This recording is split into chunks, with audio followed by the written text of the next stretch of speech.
"You're brilliant." I said, "It doesn't help."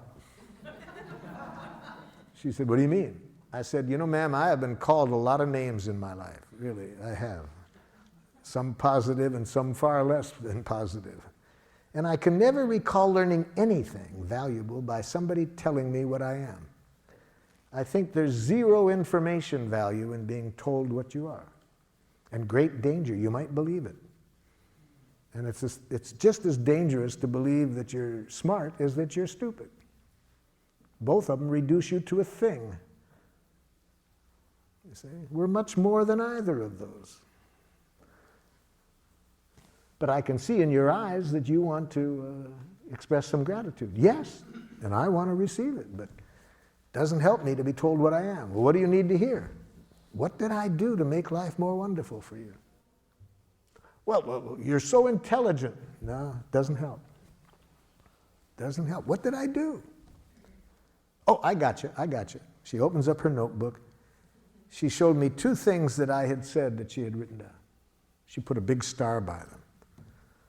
See, that helps me now. Okay, that helps me to know that somehow my saying those 2 things made this person's life more wonderful.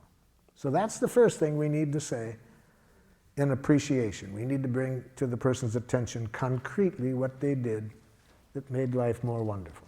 Second, at the moment we're giving the gratitude, to say how we feel at that moment about the person having done that. So I said to this woman, "Could you tell me how you feel now as a result of my having said those 2 things?" She said, "Hopeful and relieved." Oh, hopeful and relieved. That gives me much more than telling me what I am, that I'm brilliant. Just to know that somehow my saying those 2 things, now this person feels hopeful and relieved. Now when I hear the third thing, I'll be able to really enjoy this gratitude. I said, "What need of yours was fulfilled by my saying what I did that leaves you feeling hopeful and relieved?" And that's the third thing we need to see in a giraffe gratitude. She said, "I have an 18-year-old son. I've never been able to connect with him. It's been very painful that we never can connect, and I have needed some direction to help me connect with him." Those 2 things you said met my need for some concrete direction. So had she expressed her gratitude in giraffe, she would have said, "Marshall, when you said these 2 things," showed me what the 2 things were, "it leaves me feeling hopeful and relieved. It meets a need of mine to connect with my son in a way that I want." Okay? That's how we say gratitude in giraffe, those 3 things. And it's also important how we receive gratitude. Let me show you how a jackal receives gratitude. Jackal, when you offered to give me the ride just now over to where I'm going afterwards, I feel very grateful because I really have a need to spend more time with my family. And if I took the bus, I'd have an hour less time. It's nothing. De rien. If you want to terrorize a jackal, express love or appreciation to it. Really, if you really want to scare a jackal. I've never seen anything scare jackal speaking people more than sincere gratitude or love. Why do you get so nervous, jackal, when you hear it?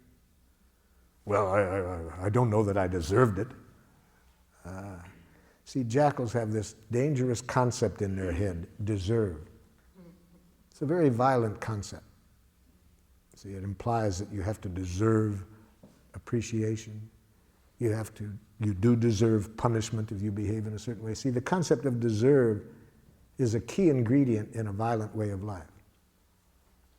If you believe in deserve, you think certain things are worth things, and you'll set up a very destructive economic system. You'll set up a destructive correctional system. A very dangerous concept. Well, that's not the only reason. Why else do you get so scared when you hear gratitude, jackal? What's wrong with being humble? So you want to have a need for humility. Yes. Well, you know, Jackal, there's different kinds of humility. I'm afraid that your kind is a jackal humility. I think your kind is the kind that Golda Meir, the Israeli prime minister, was reacting to when she said to one of her politicians, "Don't be so humble, you're not that great."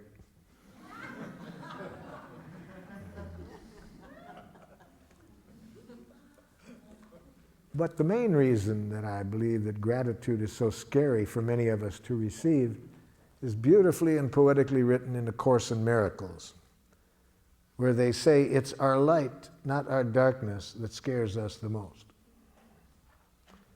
See, having been educated in this jackal way to hate ourselves, to think there's something wrong with us, it's a big jump to really see what I was saying, that we have enormous power to make life wonderful.